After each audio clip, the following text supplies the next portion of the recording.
ಪ್ರೀತಿಯ 10ನೇ ತರಗತಿಯ ಮಕ್ಕಳೇ, ಇವತ್ತು ನಾವು ಲೋಹಗಳು ಮತ್ತು ಅಲೋಹಗಳು ಘಟಕದ 3ನೇ ಭಾಗಕ್ಕೆ ನಿಮ್ಮೆಲ್ಲರಿಗೂ ಸ್ವಾಗತ ಕೋರ್ತಾ ಇದ್ದೀನಿ. ದಸರಾ ರಜೆಯ ನಂತರ ಮೊದಲನೇ ಅವಧಿಗೆ ನಿಮ್ಮೆಲ್ಲರಿಗೂ ಸ್ವಾಗತ ಮಕ್ಕಳೇ. ಇವತ್ತು ನಾವು ಹಿಂದಿನ ಪಾಠದಲ್ಲಿ ನಾವು ಹಿಂದಿನ ಪೀರಿಯಡಲ್ಲಿ ಲೋಹಗಳು ಮತ್ತು ಅಲೋಹಗಳು ಘಟಕದಲ್ಲಿ ಲೋಹ ಮತ್ತು ಅಲೋಹಗಳ ಭೌತ ಗುಣಗಳು, ಲೋಹಗಳು ಮತ್ತು ಅಲೋಹಗಳು ಗಾಳಿಯೊಂದಿಗೆ ಮತ್ತು ನೀರಿನೊಂದಿಗೆ ಹೇಗೆ ಪ್ರತಿಕ್ರಿಯಿಸ್ತವೆ ಅನ್ನೋದ್ರ ಬಗ್ಗೆ ತಿಳ್ಕೊಂಡಿದ್ವಿ ಮಕ್ಕಳೇ. ಈಗ ನಾವು ಲೋಹಗಳು ಆಮ್ಲಗಳೊಂದಿಗೆ ಹೇಗೆ ಪ್ರತಿಕ್ರಿಯಿಸ್ತವೆ, ಆಮ್ಲಗಳೊಂದಿಗೆ ವರ್ತಿಸಿದಾಗ ಯಾವ ಅನಿಲವನ್ನು ಬಿಡುಗಡೆ ಮಾಡ್ತವೆ ಅನ್ನೋದ್ರ ಬಗ್ಗೆ ತಿಳ್ಕೊಳ್ಳೋಣ. ಇದು ಹಿಂದಿನ ಪೀರಿಯಡಲ್ಲಿ ನಾವು ಹಿಂದಿನ ಪಾಠದಲ್ಲಿ ಲೋಹಗಳು ಆಮ್ಲಗಳಲ್ಲಿರುವ ಆಮ್ಲ ಮತ್ತು ಪ್ರತ್ಯಾಮ್ಲಗಳ ಪಾಠದಲ್ಲಿ ನೋಡಿದ್ವಿ. ಲೋಹ ಪ್ಲಸ್ ಆಮ್ಲ ಗಿವ್ಸ್ ರೈಸ್ ಟು ಲವಣ ಪ್ಲಸ್ ಹೈಡ್ರೋಜನ್ ಅನಿಲ ಅನ್ನೋದ್ರ ಬಗ್ಗೆ ಕೇಳಿದ್ವಿ ಮಕ್ಕಳು. ಅದೇ ರೀತಿ ಇಲ್ಲಿ ನಾವು ಅದೇ ಮುಂದುವರೆದ ಭಾಗ ಲೋಹಗಳು ಆಮ್ಲಗಳ ಜೊತೆಗೆ ಪ್ರತಿವರ್ತಿಸಿದಾಗ ಏನಾಗುತ್ತದೆ ಅನ್ನೋದ್ರ ಬಗ್ಗೆ ನೋಡೋಣ. ಲೋಹಗಳು ಆಮ್ಲಗಳ ಜೊತೆಗೆ ಪ್ರತಿವರ್ತಿಸಿ ಲವಣ ಮತ್ತು ಹೈಡ್ರೋಜನ್ ಅನಿಲವನ್ನು ಬಿಡುಗಡೆ ಅನಿಲ ಉಂಟಾಗುವುದನ್ನು ನೀವು ಈಗಾಗಲೇ ಕಲಿತಿದ್ದೀರಿ. ಲೋಹ ಪ್ಲಸ್ ಸಾರಯುಕ್ತ ಆಮ್ಲ ಗಿವ್ಸ್ ರೈಸ್ ಟು ಲವಣ ಪ್ಲಸ್ ಹೈಡ್ರೋಜನ್ ಅನಿಲ ಅನ್ನೋದ್ರ ಬಗ್ಗೆ. ಲೋಹ ಪ್ಲಸ್ ಸಾರಯುಕ್ತ ಆಮ್ಲ, ಲೋಹ ಪ್ಲಸ್ ಸಾರಯುಕ್ತ ಆಮ್ಲ ಗಿವ್ಸ್ ರೈಸ್ ಟು ಲವಣ ಪ್ಲಸ್ ಹೈಡ್ರೋಜನ್ ಅನಿಲ.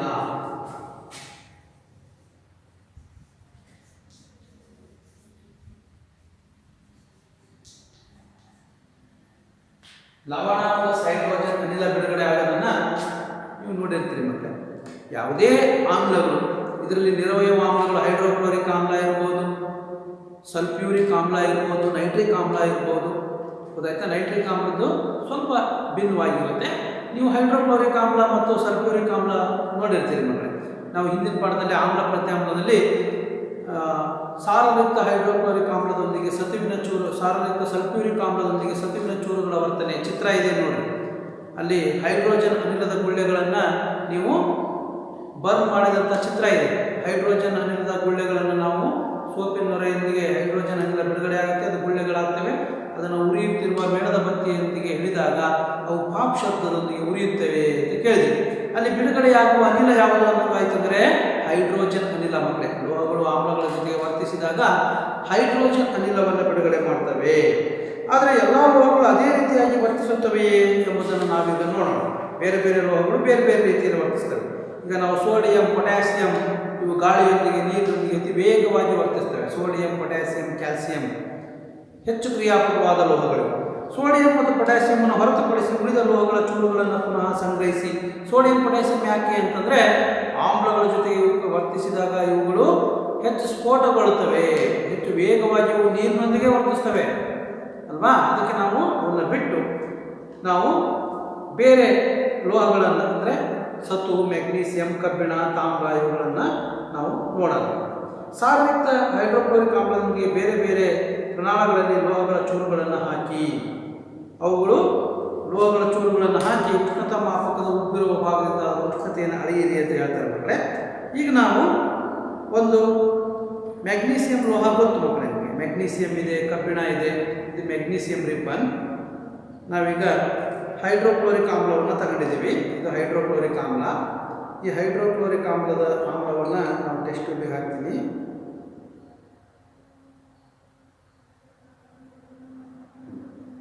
ಇದಕ್ಕೆ ಒಂದು ತುಂಡು ಮೆಗ್ನೀಸಿಯಂವನ್ನು ಹಾಕೋಣ. ಇದು ಮೆಗ್ನೀಸಿಯಂ ಲೋಹ ಮಕ್ಕಳೇ.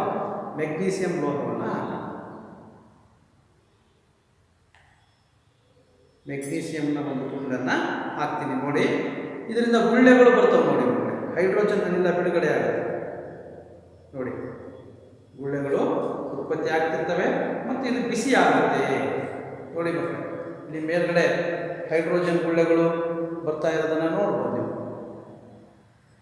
ಹೈಡ್ರೋಜನ್ ಗುಳ್ಳೆಗಳು ಯಾವ ರೀತಿ ಜೋರಾಗಿ ಬಿಡುಗಡೆ ಆಗ್ತದವೆ, ಹೈಡ್ರೋಜನಿನ ಗುಳ್ಳೆಗಳು. ಮತ್ತು ಇದು ಬಿಸಿ ಆಗಿರುತ್ತೆ, ಬಹಿರುಷ್ಣಕ ಕ್ರಿಯೆ ಆಗಿರುತ್ತೆ. ಹೈಡ್ರೋಜನ್ ಗುಳ್ಳೆಗಳು ಕಾಣಿಸ್ತದವ ನೋಡ್ರಿ. ಇದು ಮೆಗ್ನೀಷಿಯಂ ಮೇಲೆ ತೇಲ್ತಾ ಇದೆ, ಮೇಲೆ ಗುಳ್ಳೆಗಳು ಬರ್ತಾ ಇದ್ದಾವೆ. ಅದೇ ರೀತಿ ಈಗ ನಾವು ಕಬ್ಬಿಣವನ್ನು ಹಾಕೋಣ. ಕಬ್ಬಿಣದ ಪುಡಿಯನ್ನು ಹೈಡ್ರೋಕ್ಲೋರಿಕ್ ಆಮ್ಲದೊಂದಿಗೆ ಅದು ವರ್ತಿಸಿದಾಗ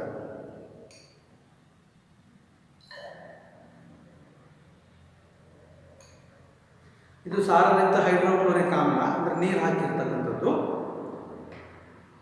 ಇದಕ್ಕೆ ನಾವು ಕಬ್ಬಿಣದ ಪುಡಿಯನ್ನು ಹಾಕೋಣ. ಇದು ಕಬ್ಬಿಣದ ಪುಡಿ ನೋಡ್ಬೋದು ನೀವು, ಕಬ್ಬಿಣದ ಪುಡಿ. ಈ ಕಬ್ಬಿಣದ ಪುಡಿಯನ್ನು ಸ್ಪ್ಯಾಚುಲಾ ಸಹಾಯದಿಂದ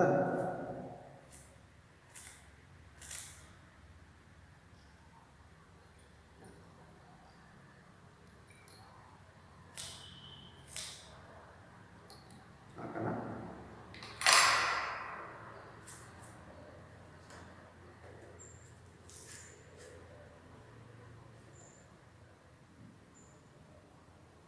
ಇದು ಸಹ ಆಮ್ಲದೊಂದಿಗೆ ವರ್ತಿಸಿ ಗುಳ್ಳೆಗಳನ್ನು ಉತ್ಪತ್ತಿ ಮಾಡುತ್ತೆ. ನಿಧಾನಕ್ಕೆ ಗುಳ್ಳೆಗಳು ಬರ್ತಾ ಇದಾವೆ ನೋಡಿ, ನಿಧಾನಕ್ಕೆ ಗುಳ್ಳೆಗಳು ಮೇಲೆ ಹೇಳ್ತಾ ಇರೋದು ನೋಡ್ಬೋದು. ಬಟ್ ಮೆಗ್ನೀಷಿಯಂನಷ್ಟು ವೇಗವಾಗಿ ಗುಳ್ಳೆಗಳು ಬರ್ತಾ ಇಲ್ಲ, ನಿಧಾನಕ್ಕೆ ಬರ್ತಾ ಇದೆ ನೋಡಿ.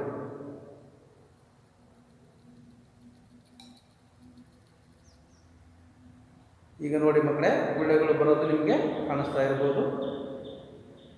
ಕಬ್ಬಿಣವು ಆಮ್ಲಗಳ ಜೊತೆಗೆ ವರ್ತಿಸಿದಾಗ ಅಥವಾ ಮೆಗ್ನೀಷಿಯಂ, ಕಬ್ಬಿಣ, ಸತು ಇವುಗಳು ವರ್ತಿಸಿದಾಗ ನಮಗೆ ಅವುಗಳ ಲವಣ ಮತ್ತು ಹೈಡ್ರೋಜನ್ ಅನಿಲ ಬಿಡುಗಡೆಯಾಗುತ್ತೆ. ಇದರಿಂದ ಬರ್ತಾ ಇರತಕ್ಕಂಥ ಅನಿಲ ಯಾವುದು ಅನ್ನೋಂಗಾಯ್ತದು ಹೈಡ್ರೋಜನ್ ಅನಿಲ.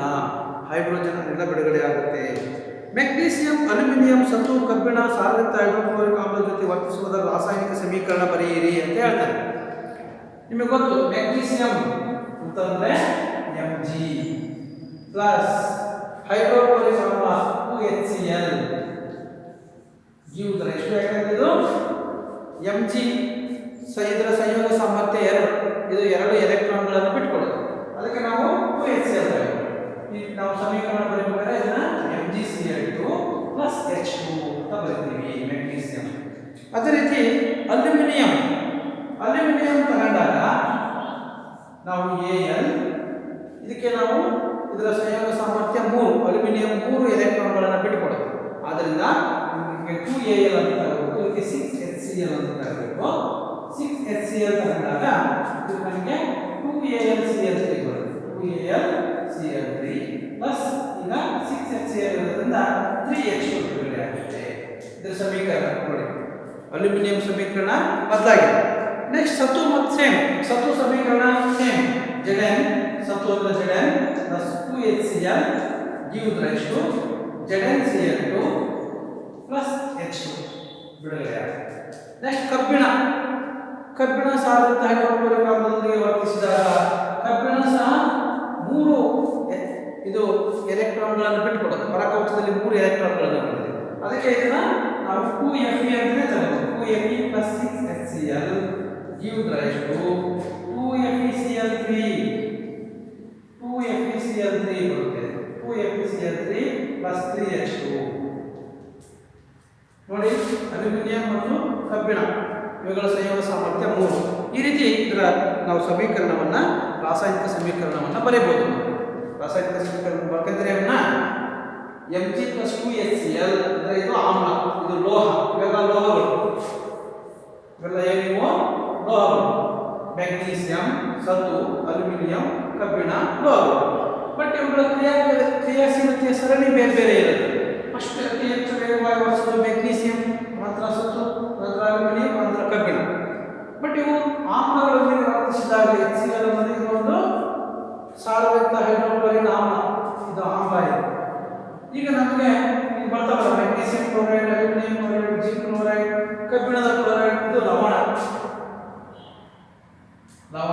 ಮತ್ತು ಯಾವ ಅನಿಲ ಬಿಡುಗಡೆಯಾಗಿದೆ ಇದರಲ್ಲಿ? ಹೈಡ್ರೋಜನ್ ಅನಿಲ ಬಿಡುಗಡೆಯಾಗಿದೆ. ಎಲ್ಲ ಲೋಹಗಳು ಹೈಡ್ರೋಕ್ಲೋರಿಕ್, ಸಾರಯುಕ್ತ ಹೈಡ್ರೋಕ್ಲೋರಿಕ್ ಆಮ್ಲದೊಂದಿಗೆ ಅಥವಾ ಸಲ್ಫ್ಯೂರಿಕ್ ಆಮ್ಲದೊಂದಿಗೆ, ಸಾರಯುಕ್ತ ಸಲ್ಫ್ಯೂರಿಕ್ ಆಮ್ಲದೊಂದಿಗೆ ವರ್ತಿಸಿದಾಗ ಅವುಗಳ ಲವಣಗಳ ಜೊತೆಗೆ ಹೈಡ್ರೋಜನ್ ಅನಿಲವನ್ನು ಬಿಡುಗಡೆ ಮಾಡ್ತವೆ. ಎಕ್ಸಾಂಪಲ್ ಕೇಳ್ತಾರೆ, ಆಮ್ಲಗಳು ಅಥವಾ ಲೋಹಗಳು ಆಮ್ಲಗಳ ಜೊತೆಗೆ ವರ್ತಿಸಿದಾಗ ಯಾವ ಅನಿಲ ಬಿಡುಗಡೆಯಾಗುತ್ತದೆ? ಹೈಡ್ರೋಜನ್ ಅನಿಲ. ನೋಡಿದ್ರಲ್ಲ ಮಕ್ಕಳೇ, ಈ ರೀತಿ.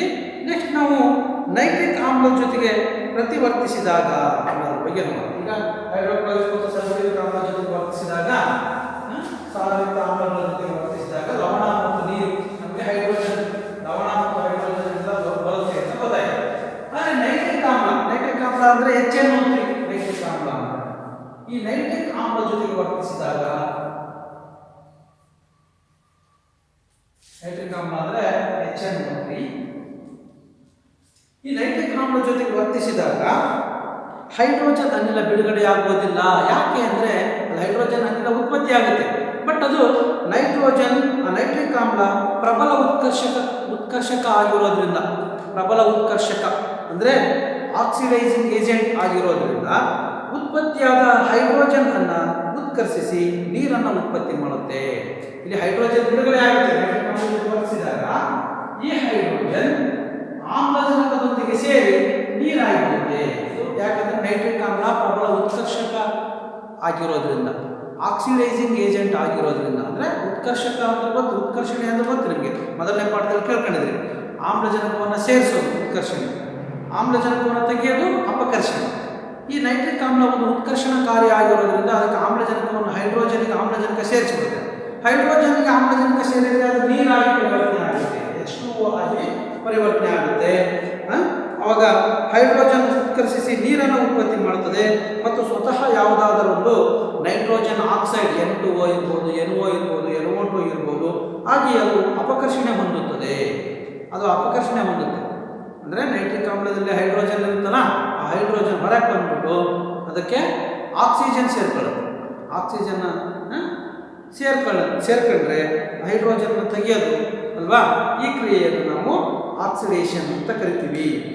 ಈಗ ನಾವು ಅದು ಸ್ವತಃ ಅದು ಉತ್ಕರ್ಷಣೆಗೆ ಒಳಗಾಗಿ ಅದು ಯಾವುದಾದ್ರೂ ಒಂದು ಆಕ್ಸೈಡ್ ಆಗಿ ಪರಿವರ್ತನೆ, ಅಪಕರ್ಷಣೆಗೆ ಒಳಗಾಗಿ ಆಕ್ಸೈಡ್ ಆಗಿ ಪರಿವರ್ತನೆ ಆಗುತ್ತದೆ. ಆದರೆ ಮೆಗ್ನೀಸಿಯಂ ಮತ್ತು ಮ್ಯಾಂಗನೀಸ್ ಮತ್ತು ಸಾರಯುಕ್ತ ನೈಟ್ರಿಕ್ ಆಮ್ಲ ಜೊತೆಗೆ ವರ್ತಿಸಿ ನೈಟ್ರೋಜನ್ ಅನಿಲ, ಇಲ್ಲಿ ಹೈಡ್ರೋಜನ್ ಅನಿಲವನ್ನು ಬಿಡುಗಡೆ ಮಾಡುತ್ತವೆ. ಯಾವುವು?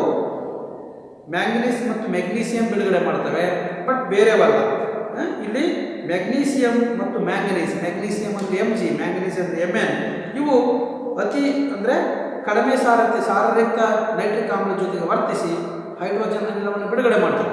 ಆದರೆ ಪ್ರಬಲ ಆಮ್ಲಗಳದಲ್ಲ, ಇವನು ಪ್ರಶ್ನೆ ಕೇಳ್ತಾನೆ, ಯಾಕೆ ಇವು ಹೈಡ್ರೋಜನ್ ಅನಿಲವನ್ನು ಬಿಡುಗಡೆ ಮಾಡಲ್ಲ ಅಂತ. ಯಾಕಂದರೆ ನೈಟ್ರಿಕ್ ಆಮ್ಲ ಒಂದು ಪ್ರಬಲ ಉತ್ಕರ್ಷಣಕಾರಿ ಆಗಿರೋದ್ರಿಂದ ಇದು ಅಲ್ಲಿ ಬಿಡುಗಡೆಯಾಗುವ ಹೈಡ್ರೋಜನ್ ಜೊತೆಗೆ ಆಕ್ಸಿಜನ್ ಸೇರಿಸಿ ನೀರನ್ನು ಉತ್ಪತ್ತಿ ಮಾಡುತ್ತದೆ ಮತ್ತು ಸ್ವತಃ ತಾನೇ ಅಪಕರ್ಷಣಗೊಂಡು ನೈಟ್ರೋಜನ್ ಆಕ್ಸೈಡ್ ಆಗುತ್ತದೆ. N2O, NO2 ಆಗಿ ಪರಿವರ್ತನೆ ಆಗುತ್ತದೆ. ಆದ್ದರಿಂದ ಅದು ಹೈಡ್ರೋಜನ್ ಅನಿಲವನ್ನು ಬಿಡುಗಡೆ ಮಾಡೋದಿಲ್ಲ ಅಂತ ಹೇಳ್ಬೋದು. ಮೆಗ್ನೀಸಿಯಂ ಪ್ರಕರಣದಲ್ಲಿ ಅನಿಲದ ಗುಳ್ಳೆಗಳು ನೀವೀಗ ನೋಡಿದ್ರಿ. ಮೆಗ್ನೀಸಿಯಂ ಅತಿ ವೇಗವಾಗಿ ಅನಿಲದ ಗುಳ್ಳೆಗಳನ್ನು ಬಿಡುಗಡೆ ಮಾಡ್ತಾನೇ ಇದೆ. ಮೆಗ್ನೀಸಿಯಂ ಅತಿ ವೇಗದಲ್ಲಿ ಹೈಡ್ರೋಜನ್ ಅನಿಲವನ್ನು ಬಿಡುಗಡೆ ಮಾಡ್ತಾ ಇದೆ. ಇದಕ್ಕೆ ಹೋಲಿಸ್ಕೊಂಡ್ರೆ ಕಬ್ಬಿಣ ನಿಧಾನಗತಿಯಲ್ಲಿ ಹೈಡ್ರೋಜನ್ ಅನಿಲವನ್ನು ಬಿಡುಗಡೆ ಮಾಡ್ತಾ ಇದೆ. ನೋಡಿ ಕಬ್ಬಿಣದಲ್ಲಿ ಹೈಡ್ರೋಜನ್ ಅನಿಲಗಳು, ಅನಿಲದ ಗುಳ್ಳೆಗಳು ಬಿಡುಗಡೆ ಆಗ್ತಾ ಇದ್ದಾವೆ. ಬಟ್ ಮೆಗ್ನೀಸಿಯಂನಷ್ಟು ವೇಗವಾಗಿ ಬಿಡುಗಡೆ ಆಗಲ್ಲ. ಮೆಗ್ನೀಸಿಯಂನಷ್ಟು ವೇಗವಾಗಿ ಬಿಡುಗಡೆ ಆಗ್ತಾ ಇಲ್ಲ, ನಿಧಾನಕ್ಕೆ ಬಿಡುಗಡೆ ಆಗ್ತಾ ಇದ್ದಾವೆ. ಜಾಸ್ತಿ ಹಾಕಿದ್ದೀನಿ ಅದಕ್ಕೆ ಇಲ್ಲಿ ನಿಧಾನಕ್ಕೆ ಬಿಡುಗಡೆ ಆಗ್ತಾ ಇದ್ದಾವೆ. ಬಟ್ ಇಲ್ಲಿ ಮೆಗ್ನೀಸಿಯಂ ಮತ್ತು ಕಬ್ಬಿಣಕ್ಕೆ ಹೋಲಿಸ್ಕೊಂಡ್ರೆ ಹೆಚ್ಚು ಕ್ರಿಯಾಪಟು ಧಾತು ಯಾವುದಪ್ಪ ಅಂದರೆ ಮೆಗ್ನೀಸಿಯಂ. ಅದಕ್ಕೆ ಹೋಲಿಸ್ಕೊಂಡ್ರೆ ಕಡಿಮೆ ಕ್ರಿಯಾಪಟು ಧಾತು ಯಾವುದಪ್ಪ ಅಂದರೆ ಅದು ಕಬ್ಬಿಣ. ಈ ರೀತಿ ಇಲ್ಲಿ ನಾವು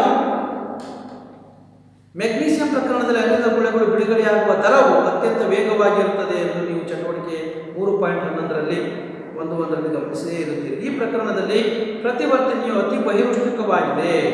ಲೋಹಗಳ ಕ್ರಿಯಾಶೀಲತೆಯು ಈಗ ಮೆಗ್ನೀಸಿಯಂ, ಅಲ್ಯೂಮಿನಿಯಂ, ಸತು ಮತ್ತು ಕಬ್ಬಿಣ ಬರುತ್ತೆ. ಮೆಗ್ನೀಸಿಯಂ, ಅಲ್ಯೂಮಿನಿಯಂ, ಸತು ಮತ್ತು ಕಬ್ಬಿಣ. ಅತಿ ಹೆಚ್ಚು ಕ್ರಿಯಾಪಟ ಹೊಂದಿರುವ ಧಾತು ಯಾವುದಪ್ಪ ಅಂದರೆ ಫಸ್ಟ್ ಮೆಗ್ನೀಸಿಯಂ. ನೆಕ್ಸ್ಟ್ ಮೆಗ್ನೀಸಿಯಂ ಆದಮೇಲೆ ಅಲ್ಯೂಮಿನಿಯಂ, ಸತು ಮತ್ತೆ ಕಬ್ಬಿಣ. ಮೆಗ್ನೀಸಿಯಂ, ಅಲ್ಯೂಮಿನಿಯಂ, ಸತು ಮತ್ತು ಕಬ್ಬಿಣ. ಮೆಗ್ನೀಸಿಯಂ, ಅಲ್ಯೂಮಿನಿಯಂ, ಸತು ಮತ್ತು ಕಬ್ಬಿಣ. ಆಮ್ಲಗಳ ಜೊತೆಗೆ ಮೆಗ್ನೀಸಿಯಂ ವೇಗವಾಗಿ ವರ್ತಿಸುತ್ತೆ. ಅದನ್ನು ಬಿಟ್ಟರೆ ನೆಕ್ಸ್ಟ್ ಅಲ್ಯೂಮಿನಿಯಂ, ಅದಕ್ಕಿಂತ ಸ್ವಲ್ಪ ಕಡಿಮೆ ಮೆಗ್ನೀಸಿಯಂ ಅಂತ. ನೆಕ್ಸ್ಟ್ ಅಲ್ಯೂಮಿನಿಯಂಗಿಂತಲೂ ಜಿಂಕ್ ಕಡಿಮೆ, ಜಿಂಕ್ಗಿಂತಲೂ ಕಬ್ಬಿಣ ಕಡಿಮೆ ಪ್ರಮಾಣದಲ್ಲಿ ವರ್ತಿಸುತ್ತೆ. ಅದರಿಂದ ಹೆಚ್ಚು ಕ್ರಿಯಾಪಟ ಧಾತು ಯಾವುದಿದ್ರಾಗೆ 4ರಲ್ಲಿ ಹೆಚ್ಚು ಕ್ರಿಯಾಪಟ ಧಾತು ಮೆಗ್ನೀಸಿಯಂ, ಕಡಿಮೆ ಕ್ರಿಯಾಪಟ ಧಾತು ಯಾವುದಂದ್ರೆ ಕಬ್ಬಿಣ. ಇದಕ್ಕಿಂತಲೂ ಕಡಿಮೆ ಅಂತಂದ್ರೆ ನೆಕ್ಸ್ಟ್ ತಾಮ್ರ ಬರುತ್ತೆ. ತಾಮ್ರ ವರ್ತಿಸುವುದೇ ಇಲ್ಲ, ಚಿನ್ನ, ತಾಮ್ರ, ಬೆಳ್ಳಿಯು. ಆದ್ದರಿಂದ ಇವು ಕಡಿಮೆ ಕ್ರಿಯಾಪಟತ್ವ ಹೊಂದಿರುವ ಧಾತುಗಳು ಅಂತ ಹೇಳ್ತೀವಿ. ಕ್ರಿಯಾಶೀಲತೆ ಈಗ ಮೆಗ್ನೀಸಿಯಂ, ಅಲ್ಯೂಮಿನಿಯಂ, ಜಿಂಕ್ ಮತ್ತು ಸತು ಮತ್ತು ಕಬ್ಬಿಣ ಈ ಶ್ರೇಣಿಯಲ್ಲಿ ಕಡಿಮೆಯಾಗುತ್ತಾ ಹೋಗುತ್ತದೆ. ತಾಮ್ರದ ವಿಷಯದಲ್ಲಿ ಯಾವುದೇ ಗುಳ್ಳೆಗಳು ಉಂಟಾಗುವುದಿಲ್ಲ ಮತ್ತು ಉಷ್ಣತೆಯು ಯಾವ ಬದಲಾವಣೆ ಹೊಂದದೆ ಹಾಗೆ ಉಳಿಯುತ್ತದೆ. ಇದು ತಾಮ್ರವು ಸಾರರಕ್ತ HCl ಜೊತೆ ವರ್ತಿಸುವುದಿಲ್ಲ ಎಂದು ಸೂಚಿಸುತ್ತದೆ. ತಾಮ್ರ ವರ್ತಿಸಲ್ಲ. ಆದ್ದರಿಂದ ನಾವು ತಾಮ್ರ ಮತ್ತೆ ಬೆಳ್ಳಿ, Ag ಮತ್ತು Au, ಬಂಗಾರ ಇವುಗಳನ್ನ ಕಡಿಮೆ ಕ್ರಿಯಾಪಟ ಹೊಂದಿರುವ ಧಾತುಗಳು ಅಂತ ಹೇಳ್ತೀವಿ. ಇವು ಕಡಿಮೆ ಕ್ರಿಯಾಪಟ ಹೊಂದಿವೆ. ಇವು ಆಮ್ಲಗಳ ಜೊತೆಗೆ, ನೀರಿನ ಜೊತೆಗೆ ಪ್ರತ್ಯಾಮ್ಲಗಳ ಇವು ಗಾಳಿ, ನೀರು ಮತ್ತು ಆಮ್ಲಗಳ ಜೊತೆಗೆ ವರ್ತಿಸೋದು. ನೆಕ್ಸ್ಟ್ ಈ ಬಂಗಾರವನ್ನು ಕರಗಿಸೋದು ಅಂತ ಹೇಳ್ತಾರೆ. ನೋಡಿರ್ತೀರ ಮಕ್ಕಳೇ, ಹಳೆ ಬಂಗಾರವನ್ನು ಕರಗಿಸಿ ಮತ್ತು ಹೊಸದಾಗಿ ಆಭರಣ ತಯಾರಿಸ್ತಾರೆ. ಬಂಗಾರವನ್ನು ಹೆಂಗೆ ಕರಗಿಸ್ತಾರೆ? ಆಮ್ಲಗಳಲ್ಲಿ ಲೋಹ ಕರಗಲ್ಲಲ್ವ, ಹೆಂಗೆ ಕರಗಿಸ್ತಾರೆ ಅಂದರೆ ಅದಕ್ಕೆ ರಾಜದ್ರವ, ಲ್ಯಾಟಿನ್ ಭಾಷೆಯಲ್ಲಿ ಅಕ್ವಾರೇಜಿಯಾ ಎಂಬ ಪ್ರಬಲ ಹೈಡ್ರೋಕ್ಲೋರಿಕ್ ಆಮ್ಲ ಮತ್ತು ಪ್ರಬಲ ನೈಟ್ರಿಕ್ ಆಮ್ಲಗಳ 3:1 ಅನುಪಾತದ ತಾಜಾ ಮಿಶ್ರಣ ಯಾವ ಆಮ್ಲದಲ್ಲಿಯೂ ಕರಗದ ಚಿನ್ನವನ್ನು ಅದು ಕರಗಿಸುತ್ತದೆ. ಅಕ್ವಾರೇಜಿಯಾ, ಇದಕ್ಕೆ ರಾಜದ್ರವ ಅಂತ ಹೇಳ್ತಾರೆ. ರಾಜದ್ರವ, ಅಕ್ವಾರೇಜಿಯಾ.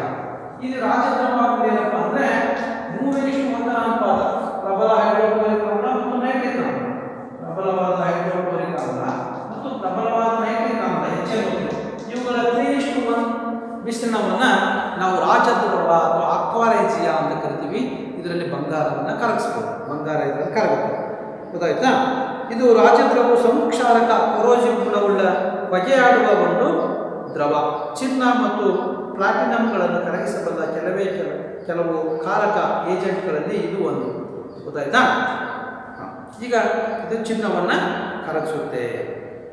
ನೋಡ್ರಿ, ಇದು ಹೈಡ್ರೋಜನ್ ಸ್ಮೆಲ್ ಬರ್ತಾ ಇದೆ.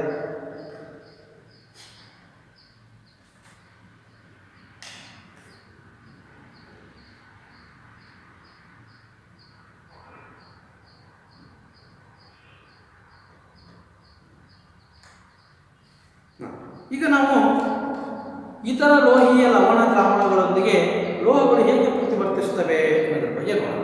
ಇತರ ಲೋಹೀಯ ದ್ರಾವಣಗಳೊಂದಿಗೆ ಈಗ ಆಮ್ಲದೊಂದಿಗೆ, ಫಸ್ಟ್ ಗಾಳಿಯೊಂದಿಗೆ, ನೀರಿನೊಂದಿಗೆ ನೋಡಬೇಕು. ಈಗ ಇತರ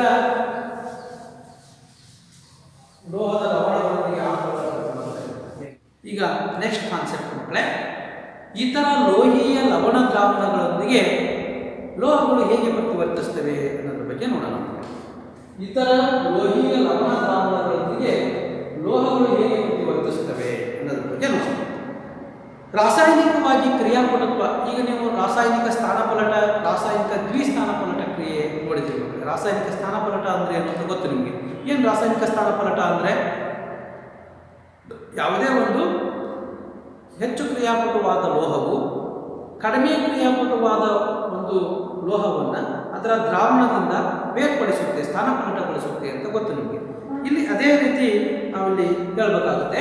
ರಾಸಾಯನಿಕವಾಗಿ ಕ್ರಿಯಾಪಟತ್ವ ಹೊಂದಿದ ಧಾತುಗಳು ಅಂದರೆ ನಿಮಗೆ ಗೊತ್ತು ಯಾವುವು? Sodium, potassium, calcium, magnesium, aluminium, ಸತು, ಕಬ್ಬಿಣ ಇವು ಹೆಚ್ಚು ಕ್ರಿಯಾಪಟ ಹೊಂದಿರುವ ಧಾತುಗಳು ಲೋಹಗಳಲ್ಲಿ.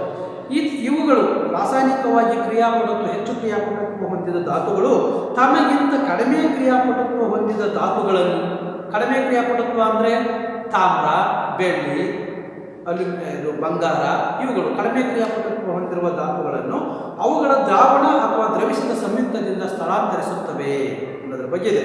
ಇಲ್ಲಿ ಒಂದು 3.12 ಚಟುವಟಿಕೆ ಇದೆ ಮಕ್ಕಳೇ. ಶುದ್ಧವಾದ ತಾಮ್ರದ ತಂತಿ ಮತ್ತು ಕಬ್ಬಿಣದ ಮಳೆಯನ್ನು ತೆಗೆದುಕೊಳ್ಳಿ. 2 ಮಳೆ, ಒಂದು ತಾಮ್ರದ ಮಳೆ ಮತ್ತು ಕಬ್ಬಿಣದ ಮಳೆ. ಇಲ್ಲಿ ಏನು ಮಾಡಬೇಕಪ್ಪ ಅಂತಂದರೆ, ಕಬ್ಬಿಣದ ಸಲ್ಫೇಟ್ ದ್ರಾವಣ ಇರುವ ಪ್ರಮಾಣದಲ್ಲಿ ತಾಮ್ರದ ತಂತಿಯನ್ನು, ತಾಮ್ರದ ಸಲ್ಫೇಟ್ ಇರುವ ದ್ರಾವಣ ಪ್ರಮಾಣದಲ್ಲಿ ಕಬ್ಬಿಣದ ಮಳೆಯನ್ನು ಹಾಕಿ ಅಂತ ಹೇಳ್ತಾರೆ. 2 ಮಳೆ ತರಬೇಕು. ಫಸ್ಟ್ 2 ಟೆಸ್ಟ್ ಟ್ಯೂಬ್ಗಳು ಇದರಲ್ಲಿ ಕಬ್ಬಿಣದ ಸಲ್ಫೇಟ್ FeSO. ನೆಕ್ಸ್ಟ್ ಇನ್ನೊಂದು ಪ್ರಮಾಣದಲ್ಲಿ ತಾಮ್ರದ ಸಲ್ಫೇಟ್ CuSO.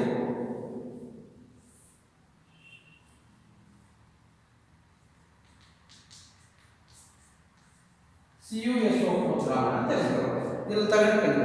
CuSO4 ಅಂತಕ್ಕಂಥದ್ದು ನಿಮಗೆ ಗೊತ್ತು, ನೀಲಿ ಬಣ್ಣದಲ್ಲಿರುತ್ತೆ. ತಾಮ್ರದ ಸಲ್ಫೇಟ್ ದ್ರಾವಣ ಅಲ್ಲಿ ನೀಲಿ ಬಣ್ಣ ಕಾಣಿಸ್ತಾ ಇರ್ಬೋದು, ನೀಲಿ ಬಣ್ಣದಲ್ಲಿರುತ್ತೆ. ಇದಕ್ಕೆ ಒಂದು ಮೊಳೆಗೆ, ಕಬ್ಬಿಣದ ಮೊಳೆಗೆ ನಾವೇನು ಮಾಡಿದ್ದೀವಿ, ದಾರ ಕಟ್ಬಿಟ್ಟು ಈ ತಾಮ್ರದ ಸಲ್ಫೇಟ್ ದ್ರಾವಣದಲ್ಲಿ ಕಬ್ಬಿಣ ಮೊಳೆಯನ್ನು ಹಾಕಿದ್ದೀವಿ ಮಕ್ಕಳೇ. ಈ ಕಬ್ಬಿಣ ಏನು ಮಾಡುತ್ತೆ, ತಾಮ್ರವನ್ನು ಸ್ಥಾನಪಲ್ಲಟಗೊಳಿಸುತ್ತೆ ಅಲ್ವಾ. ನೋಡಿ, ನೀಲಿ ಬಣ್ಣದ ಒಂದು ದ್ರಾವಣ ಇದು. ಸ್ವಲ್ಪ ಹೊತ್ತು ಆದಮೇಲೆ ಕಲರ್ ಚೇಂಜ್ ಆಗುತ್ತೆ, ನೀವೇ ನೋಡ್ಬೋದು. ಸ್ಥಾನಪಲ್ಲಟ ಕ್ರಿಯೆ ನಡೆಯುತ್ತೆ. ಕಬ್ಬಿಣ ಇದರಲ್ಲಿ ತಾಮ್ರದಲ್ಲಿರುವಂಥ, ಈ ತಾಮ್ರದ ಸಲ್ಫೇಟ್ ದ್ರಾವಣದಲ್ಲಿರುವಂಥ ತಾಮ್ರವನ್ನು ಸ್ಥಾನಪಲ್ಲಟ ಮಾಡ್ತಾರೆ. ಅರ್ಥ ಆಯ್ತಾ? ಈಗ ನಾವು ಇದನ್ನು ಹಾಕಿಟ್ಟಿದ್ದೀವಿ. ಇದೇನಂತ ಹೇಳಿದ್ವಿ, ಫಸ್ಟು ಒಂದು ನಮಗೆ ಇದು ಕಬ್ಬಿಣದ ಸಲ್ಫೇಟ್, ಇದು ತಾಮ್ರದ ಸಲ್ಫೇಟ್. ಇಲ್ಲಿ ಕಬ್ಬಿಣದ ಸಲ್ಫೇಟ್ನಲ್ಲಿ ನಾವು ತಾಮ್ರದ ಮಳೆಯನ್ನು ಹೇಳಬಹುದು, ತಾಮ್ರದ ತಂತಿಯನ್ನು, ತಾಮ್ರದ ಮಳೆಯನ್ನು ಹೇಳಬಹುದು. ಇದು ತಾಮ್ರ. ನೆಕ್ಸ್ಟ್ ಈ ತಾಮ್ರದ ಸಲ್ಫೇಟ್ ದ್ರಾವಣದಲ್ಲಿ ಕಬ್ಬಿಣದ ಮಳೆಯನ್ನು ಹಾಕಬೇಕು. ಇದು ಕಬ್ಬಿಣ. ಇದರ ಬಣ್ಣ ಹಸಿರಾಗಿರುತ್ತೆ ಕಬ್ಬಿಣದ ಸಲ್ಫೇಟ್, ಇದರ ಬಣ್ಣ ನೀಲಿಯಾಗಿದೆ. ಇದೇನು ಮಾಡುತ್ತೆ, ತಾಮ್ರ ಕಬ್ಬಿಣದ ಸಲ್ಫೇಟ್ನಲ್ಲಿರುವ ಕಬ್ಬಿಣವನ್ನು ಸ್ಥಾನಪಲ್ಲಟಗೊಳಿಸಲ್ಲ, ಯಾಕಂದ್ರೆ ತಾಮ್ರ ಕಡಿಮೆ ಕ್ರಿಯಾಪಟವಾದ ಲೋಹ. ಬಟ್ ಇಲ್ಲಿ ಏನಾಗುತ್ತೆ ಅಂದ್ರೆ ತಾಮ್ರದ ಸಲ್ಫೇಟ್, ಇಲ್ಲಿ ಕಡಿಮೆ ಕ್ರಿಯಾಪಟ, ಕಬ್ಬಿಣ ಹೆಚ್ಚು ಕ್ರಿಯಾಪಟ. ಕಬ್ಬಿಣ ಏನು ಮಾಡುತ್ತೆ, ಈ ತಾಮ್ರದ ಸಲ್ಫೇಟ್ನಲ್ಲಿ ಕಬ್ಬಿಣ ಹಾಕಿದ ತಕ್ಷಣ ಕಬ್ಬಿಣ ತಾಮ್ರದ ಸಲ್ಫೇಟ್ನಲ್ಲಿರುವ ತಾಮ್ರವನ್ನು ಹೊರ ಕಳಿಸ್ತಾರೆ, ಸ್ಥಾನಪಲ್ಲಟ ಮಾಡಿಸ್ತಾರೆ. ಅಂದರೆ ಈ ಕಬ್ಬಿಣದ ಮೇಲೆ ತಾಮ್ರದ ಪುಡಿ ಬಂದು ಕುತ್ಕೊಳ್ಳುತ್ತೆ, ತಾಮ್ರದ ಸಲ್ಫೇಟ್ನಲ್ಲಿರುವ ತಾಮ್ರ ಒಂದು ಕಬ್ಬಿಣದ ಮೇಲೆ ಕುತ್ಕೊಳ್ಳುತ್ತೆ. ಇದರಲ್ಲಿ ಕ್ರಿಯೆ ನಡೆಯುತ್ತೆ. ಆದ್ದರಿಂದ ಇದನ್ನು ಮಾತ್ರ ನಾನು ತಗೊಂಡು ಬಂದಿದ್ದೀನಿ. ಕಬ್ಬಿಣದ ಸಲ್ಫೇಟ್ ತಂದಿಲ್ಲ, ಕಬ್ಬಿಣದ ಸಲ್ಫೇಟ್ನಲ್ಲಿ ತಾಮ್ರದ ಮಳೆ. ನಾವಿಲ್ಲಿ ತಾಮ್ರದ ಸಲ್ಫೇಟ್ನಲ್ಲಿ ಕಬ್ಬಿಣದ ಮಳೆಯನ್ನು ತಂದಿದ್ದೇವೆ. ತಾಮ್ರದ ಸಲ್ಫೇಟ್ ದ್ರಾವಣದಲ್ಲಿ ಕಬ್ಬಿಣದ ಮಳೆಯನ್ನು ಹಾಕಿದೆ. ಅರ್ಥ ಆಯ್ತಾ? ಇದರಲ್ಲಿ ಕ್ರಿಯೆ ನಡೆಯುತ್ತೆ. ಯಾಕೆ ಕ್ರಿಯೆ ನಡೆಯುತ್ತೆ ಅಂದರೆ, ತಾಮ್ರದ ಸಲ್ಫೇಟ್ ಅಲ್ಲಿರುವ ತಾಮ್ರ ಕಡಿಮೆ ಕ್ರಿಯಾಪಟವಾದ ಧಾತು, ಕಬ್ಬಿಣ ಹೆಚ್ಚು ಕ್ರಿಯಾಪಟವಾದ ಧಾತು. ಆದ್ದರಿಂದ ಅಲ್ಲೇನಾಗುತ್ತೆ, ಕಬ್ಬಿಣ ತಾಮ್ರವನ್ನು ಸ್ಥಾನಪಲ್ಲಟಗೊಳಿಸುತ್ತೆ. ನಾವು ಹಿಂದಿನ ಭಾಗಗಳಲ್ಲಿ ನೋಡಿದ್ವಿ, ಸ್ಥಾನಪಲ್ಲಟ ಕ್ರಿಯೆಯಲ್ಲಿ ನೋಡಿದ್ದೇವೆ. ಹೆಚ್ಚು ಕ್ರಿಯಾಪಟವಾದ ಧಾತುಗಳು ಕಡಿಮೆ ಕ್ರಿಯಾಪಟವಾದ ಧಾತುಗಳಲ್ಲಿ ಕಡಿಮೆ ಕ್ರಿಯಾಪಟವಾದ ಲೋಹಗಳ ಲವಣಗಳಲ್ಲಿರುವ ಲವಣ ದ್ರಾವಣದಲ್ಲಿರುವ ಲೋಹಗಳನ್ನು ಸ್ಥಾನಪಲ್ಲಟಗೊಳಿಸ್ತವೆ. ನಾವು ಹಿಂದಿನ ಭಾಗಗಳಲ್ಲಿ ನೋಡಿದಂತೆ ಎಲ್ಲ ಲೋಹಗಳು ಒಂದೇ ರೀತಿಯ ಕ್ರಿಯಾಪಟತ್ವವನ್ನು ಹೊಂದಿಲ್ಲ. ಗೊತ್ತು, ಕೆಲವು ಲೋಹಗಳು ಹೆಚ್ಚು ಕ್ರಿಯಾಪಟತ್ವವಿವೆ, ಕೆಲವು ಕಡಿಮೆ ಕ್ರಿಯಾಪಟತ್ವವನ್ನು ಹೊಂದಿವೆ. ಆಕ್ಸಿಜನ್, ನೀರು ಮತ್ತು ಆಮ್ಲಗಳ ಜೊತೆ ಅನೇಕ ಲೋಹಗಳ ಪ್ರತಿವರ್ತನೆಯನ್ನು ನಾವು ಪರೀಕ್ಷಿಸಿದ್ದೇವೆ. ಆದರೆ ಎಲ್ಲ ಲೋಹಗಳು ಈ ಕ್ರಿಯಾಕಾರಿಗಳ ಜೊತೆ ವರ್ತಿಸುವುದಿಲ್ಲ. ಎಲ್ಲ ಲೋಹಗಳು ಕ್ರಿಯಾಕಾರಿಗಳ ಜೊತೆಗೆ ವರ್ತಿಸುವುದಿಲ್ಲ. ನೀವು ಗೊತ್ತು, ಗಾಳಿ, ನೀರು ಮತ್ತು ಆಮ್ಲಗಳ ಜೊತೆಗೆ ಪ್ರತಿವರ್ತನೆಯನ್ನು ನೋಡಿದೆ. ಅಲ್ಲಿ ಸೋಡಿಯಂ, ಪೊಟ್ಯಾಸಿಯಂ, ಕ್ಯಾಲ್ಸಿಯಂ ವೇಗವಾಗಿ ವರ್ತಿಸಿದ್ವು ಗಾಳಿ ನೀರಿನ ಜೊತೆಗೆ. ಆದರೆ ತಾಮ್ರ, ಬೆಳ್ಳಿ, ಬಂಗಾರ ಇವು ವರ್ತಿಸಿದ್ವಾ? ಇಲ್ಲ. ಯಾಕೆ ವರ್ತಿಸಿಲ್ಲ? ಅದು ಕಡಿಮೆ ಕ್ರಿಯಾಪಟತ್ವ ಹೊಂದಿರುವುದಾದ, ಅದಕ್ಕೆ ಕಡಿಮೆ ಪ್ರಮಾಣದಲ್ಲಿ ವರ್ತಿಸಿಲ್ಲ, ಅದು ವರ್ತಿಸದೇ ಇಲ್ಲ ಅಲ್ವಾ? ಈ ರೀತಿ ವರ್ತಿಸುವುದಿಲ್ಲ. ಆದ್ದರಿಂದ ನಾವು ಸಂಗ್ರಹಿಸಿದ ಎಲ್ಲ ಲೋಹಗಳನ್ನು ಅವುಗಳ ಕ್ರಿಯಾಶೀಲತೆಯ ಇಳಿಕೆಯ ಕ್ರಮದಲ್ಲಿ ಜೋಡಿಸಲು ಆಗುವುದಿಲ್ಲ. ಅಧ್ಯಾಯ 1ರಲ್ಲಿ ಓದಿದ ಸ್ಥಾನಪಲ್ಲಟ ಕ್ರಿಯೆಯು ಲೋಹಗಳ ಕ್ರಿಯಾಶೀಲತೆಗೆ ಉತ್ತಮ ಪುರಾವೆಯಾಗಿದೆ. ಪುರಾವೆ ಒದಗಿಸುತ್ತದೆ. ಸರಳ ಹಾಗೂ ಸುಲಭ. ಒಂದು ವೇಳೆ ಎ ಲೋಹವು ಬಿ ಲೋಹವನ್ನು ಅದರ ದ್ರಾವಣದಿಂದ ಸ್ಥಾನಪಲ್ಲಟಗೊಳಿಸಿದರೆ ಅದು ಬಿಗಿಂತ ಹೆಚ್ಚು ಕ್ರಿಯಾಶೀಲ ಎಂದರ್ಥ. ಒಂದು ಎ ಲೋಹವು ಬಿ ಲೋಹದ ದ್ರಾವಣದಲ್ಲಿರುವ ಲೋಹವನ್ನು ಸ್ಥಾನಪಲ್ಲಟಗೊಳಿಸಿದರೆ ಅವಾಗ ನಾವು ಬಿಗಿಂತ ಎ ಹೆಚ್ಚು ಕ್ರಿಯಾಪಟವಾದ ಲೋಹ ಅಂತ ಹೇಳ್ತೀವಿ. ಅರ್ಥ ಆಯ್ತು ನಿಮಗೆ? ಇದೊಂದು ಇಕ್ವೇಶನ್ ಬರ್ತೀನಿ. ಲೋಹ ಎ ಮತ್ತು ಲೋಹ ಬಿ ಯ ಲವಣ ದ್ರಾವಣ ನೋಡಿ. ಲೋಹ ಎ ಪ್ಲಸ್ ಲೋಹ ಬಿ ಯ ಲವಣ ದ್ರಾವಣ, ಲೋಹ ಬಿ ಯ ಲವಣ ದ್ರಾವಣ.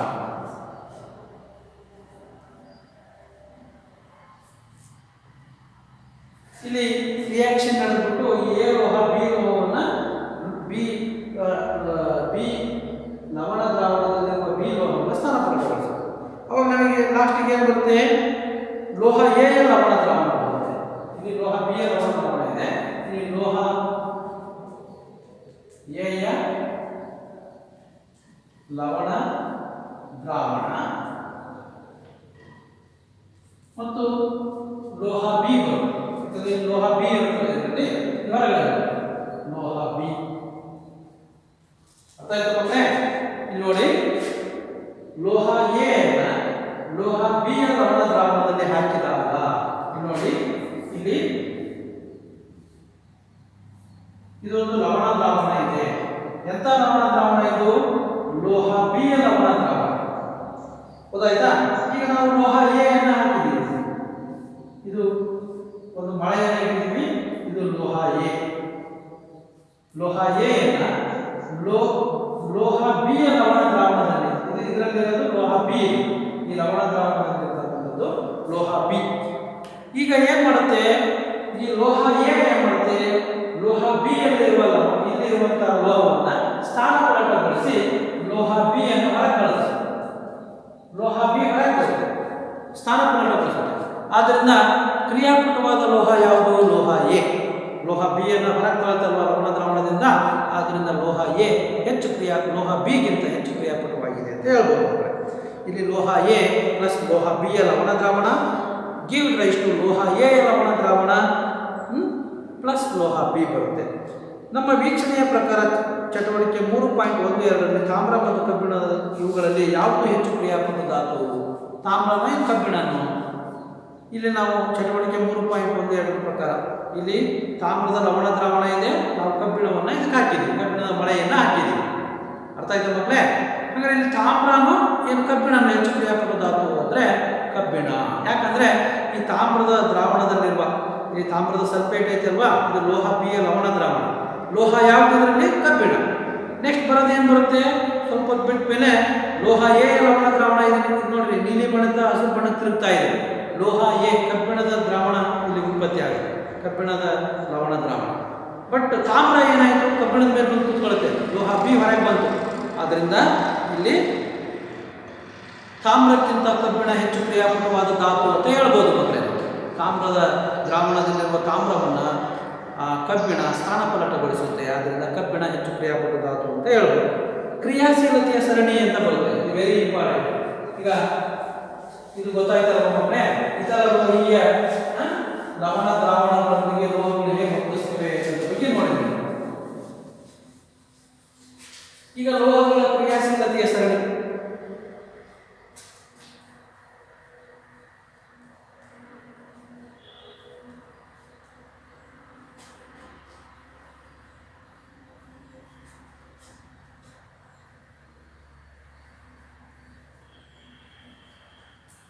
ಲೋಹಗಳ ಕ್ರಿಯಾಶೀಲತೆಯ ಸರಣಿ. ಲೋಹಗಳ ಕ್ರಿಯಾಶೀಲತೆಯ ಸರಣಿ.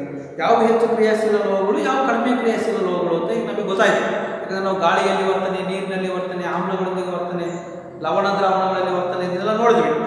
ಈ ಕ್ರಿಯಾಶೀಲತೆಯ ಸರಣಿ ಇವು ಲೋಹಗಳನ್ನು ಕ್ರಿಯಾಕಾರತ್ವದ ಆಧಾರದ ಮೇಲೆ ಇಳಿಕೆ ಕ್ರಮದಲ್ಲಿ ಜೋಡಿಸಿದ ಪಟ್ಟಿಯಾಗಿದೆ. ಸ್ಥಾನಪಲ್ಲಟ ಕ್ರಿಯೆಗಳಿಗೆ ಸಂಬಂಧಿಸಿದ ಪ್ರಯೋಗಗಳನ್ನು ಮಾಡಿದ ನಂತರ ಚಟುವಟಿಕೆ 1.9ರಿಂದ ಹಿಡಿದು ಚಟುವಟಿಕೆ 3. ಈ ಕೋರ್ಸಿನ 1-2ರವರೆಗೂ ಪ್ರತಿಕ್ರಿಯೆ ಅಥವಾ ಕ್ರಿಯಾಶೀಲತೆಯ ಸರಣಿ ಎಂದು ಕರೆಯಲ್ಪಡುವ ಈ ಕೆಳಗಿನ ಸರಣಿಯನ್ನು ಕೋಷ್ಟಕ 3.2ರಲ್ಲಿ ರೂಪಿಸಲಾಗಿದೆ. ಹಾಗಾದರೆ ಯಾವುದು ಬರುತ್ತೆ? ಮೊದಲನೇದಾಗಿ ಪೊಟ್ಯಾಸಿಯಂ, ಸೋಡಿಯಂ, ಕ್ಯಾಲ್ಸಿಯಂ, ಮೆಗ್ನೀಸಿಯಂ. ನೋಡಿ, ಪೊಟ್ಯಾಸಿಯಂ, ಸೋಡಿಯಂ, ಕ್ಯಾಲ್ಸಿಯಂ, ಮೆಗ್ನೀಸಿಯಂ, ಸತು, ಕಬ್ಬಿಣ, ಮೆಗ್ನೀಸಿಯಂ ಆದ್ಮೇಲೆ ಅಲ್ಯೂಮಿನಿಯಂ, ಸತು, ಕಬ್ಬಿಣ. ಕಬ್ಬಿಣ ಆದಮೇಲೆ ಈಗ ಮತ್ತು ಸೀಸ ಬರುತ್ತೆ. ಕಬ್ಬಿಣ ಆದಮೇಲೆ ಸೀಸ.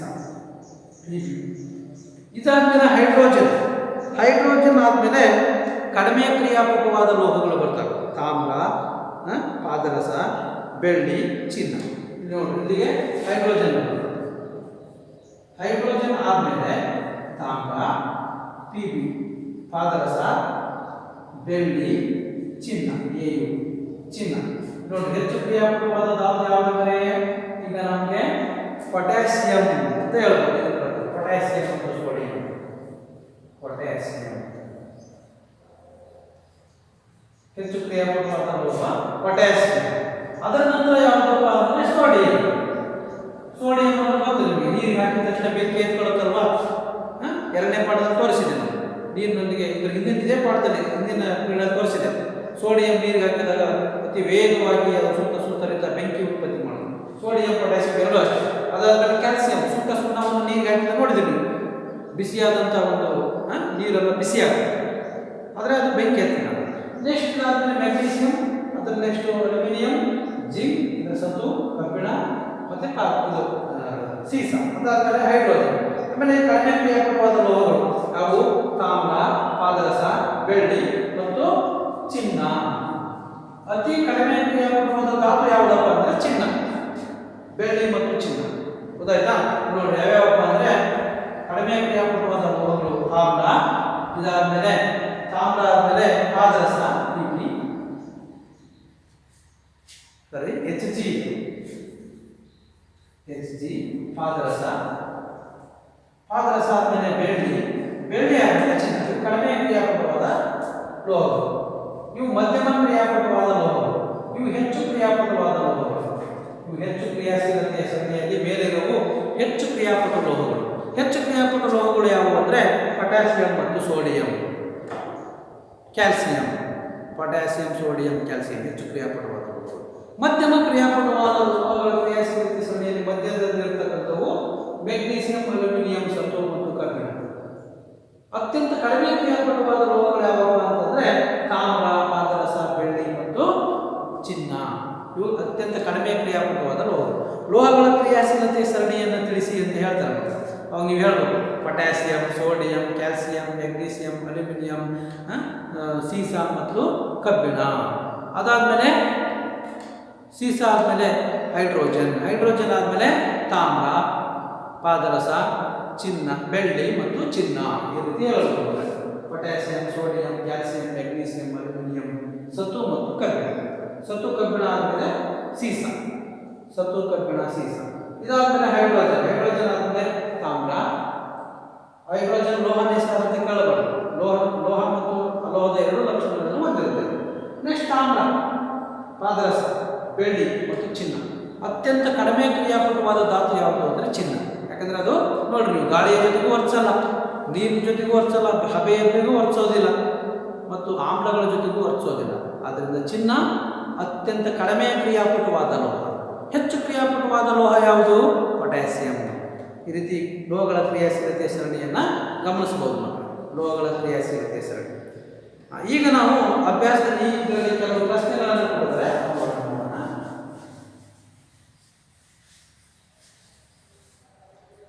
ಇಲ್ಲಿ ಸೋಡಿಯಂ ಅನ್ನು ಸೀಮೆಎಣ್ಣೆಯಲ್ಲಿ ಸಂಗ್ರಹಿಸಿದವರು ಏಕೆ ಗೊತ್ತು ನಿಮಗೆ?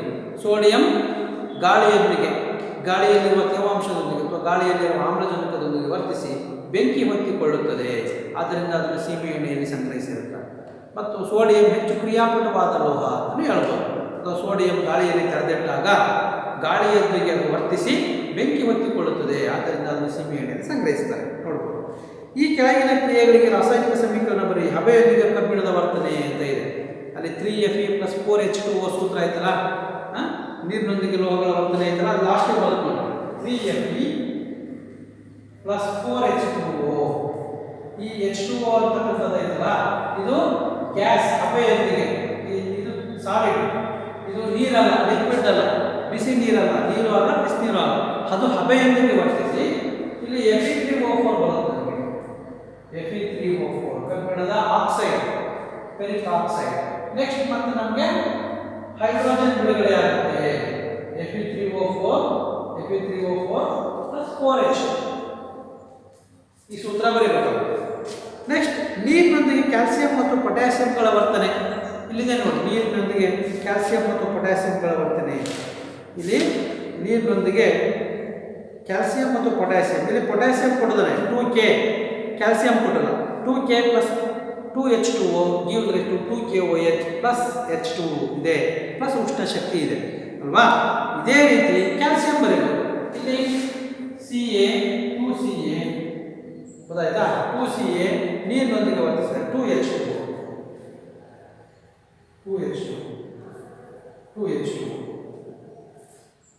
ಇಲ್ಲಿ 2 2K ಐತಲ್ವಾ, 2K 2Na ಐತಿ, ಇದು ನಮಗೆ 2K ಬರಲ್ಲ. Ca plus H2O, Ca plus H2O, calcium Ca plus H2O gives rise to CaOH twice.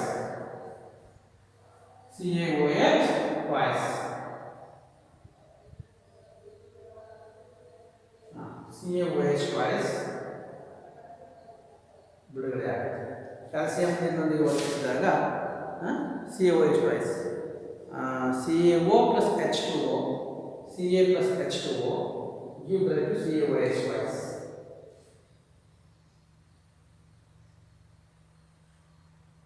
CaOH twice ಇದು ಸಾರಿ ಇದರಿಂದ CaO ಬರುತ್ತೆ, ಅದಕ್ಕೆ ಈ ಥರ Ca 2Ca plus 2H2O give rise to ಇಲ್ಲಿ 2CaOH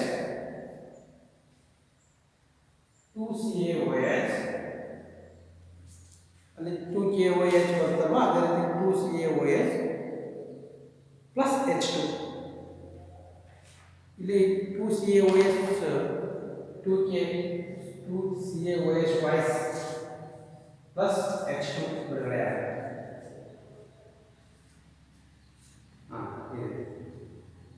2Ca Ca plus 2H2O CaOH twice plus H2 ಬಿಡುಗಡೆ ಆಗುತ್ತೆ. ಈ ಸೂತ್ರನ ಬರೆಯಬಹುದು. Ca plus 2H2O CaOH twice plus H2. Next ಈಗ ABCD ಎಂಬ 4 ಲೋಹದ ಚೂರುಗಳನ್ನು ತೆಗೆದುಕೊಂಡು ಕೆಳಗಿನ ದ್ರಾವಣಗಳಿಗೆ ಒಂದಾದ ನಂತರ ಒಂದರಂತೆ ಹಾಕಿದೆ. ಮುಂದಿರುವ ಫಲಿತಾಂಶವನ್ನು ಈ ಕೆಳಗಿನಂತೆ ಪಟ್ಟಿ ಮಾಡಲಾಗಿದೆ. ಲೋಹಗಳು ಕೊಟ್ಟಿದ್ದಾರೆ ABCD. ಇಲ್ಲಿ ಕಬ್ಬಿಣದ ಸಲ್ಫೇಟ್, ತಾಮ್ರದ ಸಲ್ಫೇಟ್, ಸತುವಿನ ಸಲ್ಫೇಟ್, ಬೆಳ್ಳಿಯ ನೈಟ್ರೇಟ್ ದ್ರಾವಣಗಳನ್ನು ಕೊಟ್ಟಿದ್ದಾರೆ. ಇಲ್ಲಿ ಎ ಲೋಹವನ್ನು ಕಬ್ಬಿಣದ ಸಲ್ಫೇಟ್ಗೆ ಹಾಕ್ತಾನೆ, ಪ್ರತಿಕ್ರಿಯೆ ಇಲ್ಲ, ಅದು ವರ್ಸಲ್ಲ. ನೆಕ್ಸ್ಟ್ ತಾಮ್ರದ ಸಲ್ಫೇಟ್ ಜೊತೆ ವರ್ತಿಸಿ ತಾಮ್ರವನ್ನು ಏನು ಮಾಡುತ್ತೆ, ಅದು ಸ್ಥಾನಪಲ್ಲಟಗೊಳಿಸುತ್ತೆ, ಪ್ರತಿಕ್ರಿಯೆ ಸ್ಥಾನಪಲ್ಲಟ ಕ್ರಿಯೆ ನಡೆಸುತ್ತೆ. ಹಂಗಾರೆ ಯಾವ ಲೋಹ ಅದು ಈಗ ಇತ್ತಲ್ಲ, ಇದೇ ಲೋಹ. ಯಾವುದದು? ಕಬ್ಬಿಣ ಲೋಹ. ಯಾಕಂದ್ರೆ ನಾವು ಇಲ್ಲಿ ನೋಡಿದ್ವಿ ತಾಮ್ರದ ಸಲ್ಫೇಟ್ನಲ್ಲಿ ಕಬ್ಬಿಣದ ಮಳೆಯನ್ನು ಹಾಕಿದ್ದೀವಿ, ನೋಡ್ಬೋದು ಮಕ್ಕಳೇ, ಕೆಂಪು ಬಣ್ಣದಲ್ಲಿ ಕಾಣಿಸ್ತಾ ಇದೆ. ತಾಮ್ರ ಈ ಕಬ್ಬಿಣದ ಮಳೆಯಲ್ಲಿ ನೋಡಿ, ಕೆಳಗಡೆ ಕೆಂಪು ಬಣ್ಣದಲ್ಲಿ ನೀವು ತಾಮ್ರದ ಬಣ್ಣ ಹಳದಿ ಬಣ್ಣದಲ್ಲಿ ನಿಮಗೆ ಕಾಣಿಸ್ತಾ ಇದೆ, ನೋಡ್ಬೋದು ಚಿನ್ನದ ಬಣ್ಣದಲ್ಲಿ. ಇದು ತಾಮ್ರ ಡಿಪಾಸಿಟ್ ಆಗ್ತಾ ಇದೆ. ಅಂದರೆ ಇಲ್ಲಿ ತಾಮ್ರದ ಸಲ್ಫೇಟ್ ದ್ರಾವಣದಲ್ಲಿ ಕಬ್ಬಿಣದ ಮಳೆಯನ್ನು ಹಾಕಿದಾಗ ಅದು ತಾಮ್ರದ ಸಲ್ಫೇಟ್ ದ್ರಾವಣದಲ್ಲಿರುವ ತಾಮ್ರವನ್ನು ಸ್ಥಾನಪಲ್ಲಟ ಮಾಡ್ತಾ ಇದೆ. ಹಾಗಾದ್ರೆ ಇಲ್ಲಿ ಯಾವುದಪ್ಪ ಅಂತಂದರೆ ಇದು ಕಬ್ಬಿಣ. ಇದಕ್ಕೆ ಎಗೆ ಎ ಲೋಹ ಯಾವುದಪ್ಪ ಅಂದರೆ ಎಗೆ ಕಬ್ಬಿಣ. ನೆಕ್ಸ್ಟ್ ಬಿ, ಕಬ್ಬಿಣದ ಸಲ್ಫೇಟ್ ದ್ರಾವಣದಲ್ಲಿ ಸ್ಥಾನಪಲ್ಲಟ ಕ್ರಿಯೆ ನಡೆಸುತ್ತೆ. ನೆಕ್ಸ್ಟ್ ಯಾವುದರಲ್ಲೂ ಪ್ರತಿಕ್ರಿಯೆ ಇಲ್ಲ, ಸತುವಿನ ಸಲ್ಫೇಟ್ನಲ್ಲಿ ಪ್ರತಿಕ್ರಿಯೆ ಇಲ್ಲ, ಅಂದರೆ ಅದು ಸತು. ಯಾಕಂದರೆ ಕಬ್ಬಿಣಕ್ಕಿಂತಲೂ ಸತು ಕ್ರಿಯಾಪುಟದ ಅದು. ಹಾಗಾದರೆ ಬಿ ಲೋಹ ಯಾವುದಪ್ಪ ಅಂದರೆ ಸತು. ನೆಕ್ಸ್ಟ್ ಸಿ ಲೋಹ ಇದೆ. ಸಿ ಲೋಹ ಯಾವುದಂತ ಕೊಟ್ಟಿಲ್ಲ, ನೀವು ಕಂಡುಹಿಡಬೇಕು. ಯಾಕಂದರೆ ಇದು ತಾಮ್ರ ಬರುತ್ತೆ. ಯಾಕಂದ್ರೆ ಹೇಳ್ತೀನಿ ನೋಡಿ, ಇಲ್ಲಿ ನೋಡಿ, ಕಬ್ಬಿಣದ ಸಲ್ಫೇಟ್ನಲ್ಲೂ ಪ್ರತಿಕ್ರಿಯೆ ಇಲ್ಲ, ತಾಮ್ರದ ಸಲ್ಫೇಟ್ನಲ್ಲೂ ಪ್ರತಿಕ್ರಿಯೆ ಇಲ್ಲ, ಸತುವಿನ ಸಲ್ಫೇಟ್ನಲ್ಲೂ ಪ್ರತಿಕ್ರಿಯೆ ಇಲ್ಲ, ಬೆಳ್ಳಿಯ ನೈಟ್ರೇಟ್ನಲ್ಲಿ ಸ್ಥಾನಪಲ್ಲಟಗೊಳಿಸುತ್ತೆ. ಅಂದರೆ ಬೆಳ್ಳಿಗಿಂತಲೂ ತಾಮ್ರ ಕ್ರಿಯಾಪಟುದ. ಯಾಕಂದರೆ ಬೆಳ್ಳಿ ನಂತರ ತಾಮ್ರ ಬರುತ್ತೆ, ಗೊತ್ತಾಯ್ತಾ? ತಾಮ್ರ, ಪಾದರಸ, ಅನಂತರ ಬೆಳ್ಳಿ, ಬಂಗಾರ ಅಲ್ವಾ? ಅದರಿಂದ ಇದು ಏನು ಮಾಡುತ್ತೆ, ಬೆಳ್ಳಿಯ ನೈಟ್ರೇಟ್ನಲ್ಲಿರುವ ಬೆಳ್ಳಿಯನ್ನು ಸ್ಥಾನಪಲ್ಲಟಗೊಳಿಸುತ್ತೆ ತಾಮ್ರ. ಆದ್ದರಿಂದ ಇದು ತಾಮ್ರ. ಸಿ ಲೋಹ ಯಾವುದಪ್ಪ ಅಂದರೆ ತಾಮ್ರ. ನೆಕ್ಸ್ಟ್ ಡಿ ಲೋಹ ಯಾವುದು ಅಂತ ಕೇಳ್ತಾರೆ. ಡಿ ಇಲ್ಲಿ ಯಾವುದರಲ್ಲೂ ಪ್ರತಿಕ್ರಿಯೆ ಇಲ್ಲ ನೋಡಿ, ಕಬ್ಬಿಣದ ಸಲ್ಫೇಟ್ ದ್ರಾವಣದಲ್ಲೂ ಇಲ್ಲ, ತಾಮ್ರದ ಸಲ್ಫೇಟ್ನಲ್ಲಿ ಪ್ರತಿಕ್ರಿಯೆ ಇಲ್ಲ, ಸತುವಿನ ಸಲ್ಫೇಟ್ನಲ್ಲೂ ಪ್ರತಿಕ್ರಿಯೆ ಇಲ್ಲ, ಬೆಳ್ಳಿಯ ನೈಟ್ರೇಟ್ನಲ್ಲೂ ಪ್ರತಿಕ್ರಿಯೆ ಇಲ್ಲ. ಹಾಗಾದರೆ ಯಾವ ಲೋಹ ಅದು? ಡಿ, ಬೆಳ್ಳಿ. ಯಾಕಂದರೆ ಅದು ಬೆಳ್ಳಿ ಕಡಿಮೆ ಕ್ರಿಯಾಪಟುದ, ಅದು ಕಡಿಮೆ ಕ್ರಿಯಾಪಟು ಆಗಿದ್ದರಿಂದ ಯಾವ ಲವಣ ದ್ರಾವಣದ ಜೊತೆಗೂ ಅದು ವರ್ತಿಸಲ್ಲ. ಅರ್ಥ ಆಯ್ತಾ ಮಕ್ಕಳೇ? ಹೆಚ್ಚು ಕ್ರಿಯಾಪಟು ಆಗಿದ್ರೆ ಏನು ಮಾಡೋದು, ಸ್ಥಾನಪಲ್ಲಟ ಕ್ರಿಯೆ ವರ್ತಿಸಿ ಸ್ಥಾನಪಲ್ಲಟ ಕಡಿಮೆ ಕ್ರಿಯಾಪಟು ಧಾತುವನ್ನು ಹೊರಗಾಕೋದು. ಬಟ್ ಇಲ್ಲಿ ಬೆಳ್ಳಿ ಬರುತ್ತೆ ಲಾಸ್ಟ್ನೇದು. ಡಿ ಯಾವುದಪ್ಪ ಅಂದರೆ ಬೆಳ್ಳಿ. ಈ ಮೇಲಿನ ಕೋಷ್ಟಕವನ್ನು ಉಪಯೋಗಿಸಿ ABCD ಲೋಹಗಳಿಗೆ ಸಂಬಂಧಿಸಿದ ಕೆಳಗಿನ ಪ್ರಶ್ನೆಗಳಿಗೆ ಉತ್ತರಿಸಿ. ಅತ್ಯಂತ ಕ್ರಿಯಾಶೀಲ ಲೋಹ ಯಾವುದು ಇದರಲ್ಲಿ ಅಂತ ಕೇಳ್ತಾರೆ. ಅದರಲ್ಲಿ ಅತ್ಯಂತ ಕ್ರಿಯಾಶೀಲ ಲೋಹ ಯಾವುದಪ್ಪ ಅಂದರೆ ಸತು. ಬಿ ಲೋಹ, ಬಿ ಸತು. ನೆಕ್ಸ್ಟ್ ಅತ್ಯಂತ, ಒಂದು ವೇಳೆ ಬಿಯನ್ನು ತಾಮ್ರದ ಸಲ್ಫೇಟ್ನೊಂದಿಗೆ ಹಾಕಿದಾಗ ಏನಾಗುತ್ತದೆ? ಅದು ತಾಮ್ರದ ಸಲ್ಫೇಟ್ನಲ್ಲಿರುವ ತಾಮ್ರವನ್ನು ಏನು ಮಾಡುತ್ತೆ, ಸ್ಥಾನಪಲ್ಲಟಗೊಳಿಸುತ್ತೆ ಕಬ್ಬಿಣಕ್ಕಿಂತಲೂ ವೇಗವಾಗಿ. ಕಬ್ಬಿಣಕ್ಕಿಂತಲೂ ವೇಗವಾಗಿ ಸತು ಸ್ಥಾನಪಲ್ಲಟ ಕ್ರಿಯೆಗೊಳಿಸುತ್ತೆ. ನಾವು ಈ ಕಬ್ಬಿಣದ ಮಳೆಯ ಬದಲಾಗಿ ನಾವು ಸತುವಿನ ಮಳೆಯನ್ನು ಹಾಕಿದರೆ ಅಥವಾ ಮೆಗ್ನೀಸಿಯಂ ಪಟ್ಟಿಯನ್ನು ಹಾಕಿದರೆ ತಾಮ್ರ ಸ್ಥಾನಪಲ್ಲಟಗೊಳ್ಳುತ್ತೆ ಅಷ್ಟೇ. ನೆಕ್ಸ್ಟ್ ABCD ಲೋಹಗಳನ್ನು ಅವುಗಳ ಕ್ರಿಯಾಶೀಲತೆಯ ಇಳಿಕೆ ಕ್ರಮದಲ್ಲಿ ಬರೆಯಿರಿ ಅಂದರೆ ಮೊದಲು ಬರ್ತಕ್ಕಂಥದ್ದು ಸತು, ನೆಕ್ಸ್ಟ್ ಕಬ್ಬಿಣ, ನಂತರ ತಾಮ್ರ, ಅನಂತರ ಬೆಳ್ಳಿ ಬರೀಬಹುದು. ನೀವಾಗಲೇ ಬರೋದಿಲ್ಲ ಈ ರೀತಿ ಬರೀಬಹುದು. ಫಸ್ಟ್ ಸತು ಜಿಂಕ್, ಸತು, ನಂತರ ಇದಾದ್ಮೇಲೆ ಕಬ್ಬಿಣ, ನಂತರ ಇದಾದ್ಮೇಲೆ ತಾಮ್ರ, ಇದಾದ್ಮೇಲೆ ಬೆಳ್ಳಿ Ag ಬರೀತಾರೆ ಈ ರೀತಿ. ಇದು ಫಸ್ಟ್ ಸತು ಅಥವಾ ಲೋಹ, ಇದಕ್ಕೆ ಬಿ ಅಂತ ಕರೀತೀವಿ. ನೆಕ್ಸ್ಟ್ ಇದು ಕಬ್ಬಿಣ, ಇದಕ್ಕೆ ಎ ಅಂತ ಕರೀತೀವಿ ಅಲ್ವಾ. ನೆಕ್ಸ್ಟ್ ಇದು ಸಿ ಆಗಿದೆ, ಇದು ಡಿ ಆಗಿದೆ. ಇದು ತಾಮ್ರ, ನೆಕ್ಸ್ಟ್ ಇದು ಬೆಳ್ಳಿ. ಈ ರೀತಿ ಕ್ರಿಯಾಶೀಲತೆ ಸರಣಿಯಲ್ಲಿ ಜೋಡಿಸಬಹುದು. ಇದು ಕಡಿಮೆ ಅಂದರೆ ಕಬ್ಬಿಣಕ್ಕಿಂತಲೂ ಸತು ಜಾಸ್ತಿ. ಸತು ಬಳಸ್ಕೊಂಡ್ರೆ ಕಬ್ಬಿಣ ಕಡಿಮೆ, ಕಬ್ಬಿಣ ಬಳಸಿದ್ರೆ ತಾಮ್ರದ ಕ್ರಿಯಾತ್ಮಕ ಕಮ್ಮಿ, ಕ್ರಿಯಾಪಟತ್ವ. ತಾಮ್ರ ಬಳಸಿದ್ರೆ ಬೆಳ್ಳಿಗಿಂತಲೂ ಕಮ್ಮಿ. ಅಂದರೆ ಅತಿ ಹೆಚ್ಚು ಸ್ಥಾನ ಇದು 4ರಲ್ಲಿ ಹೆಚ್ಚು ಕ್ರಿಯಾಪಟತ್ವ ಸತು, ಕಡಿಮೆ ಕ್ರಿಯಾಪಟತ್ವ ಬೆಳ್ಳಿ. ಈ ರೀತಿ ಬರೀಬಹುದು. ನೆಕ್ಸ್ಟ್ ಸಾರಯುಕ್ತ ಹೈಡ್ರೋಕ್ಲೋರಿಕ್ ಆಮ್ಲವನ್ನು ಕ್ರಿಯಾಶೀಲ ಲೋಹಕ್ಕೆ ಸೇರಿಸಿದಾಗ ಬಿಡುಗಡೆಯಾಗುವ ಅನಿಲ ಯಾವುದು? ಗೊತ್ತು ನಿಮಗೆ. ಯಾವುದೇ ಲೋಹಗಳು ಆಮ್ಲಗಳ ಜೊತೆಗೆ ವರ್ತಿಸಿದಾಗ ಯಾವ ಅನಿಲ ಬಿಡುಗಡೆ ಆಗುತ್ತೆ?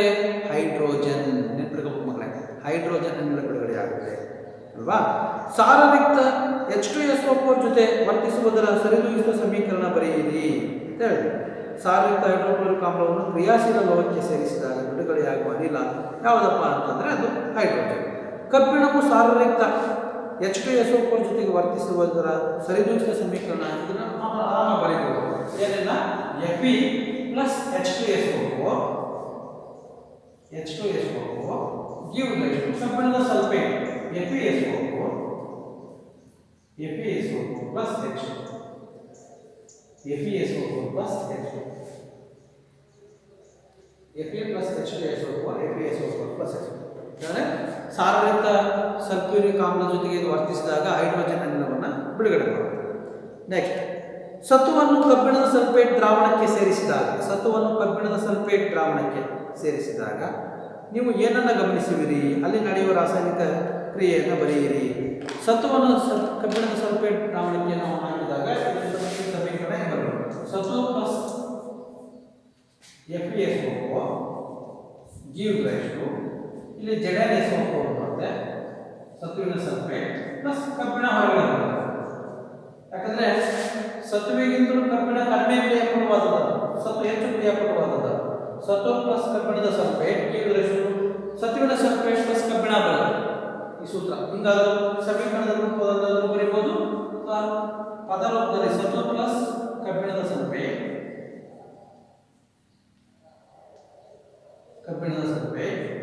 ಸತು ಪ್ಲಸ್ ಕಬ್ಬಿಣದ ಸಲ್ಫೇಟ್ give rise to ಸತುವಿನ ಸಲ್ಫೇಟ್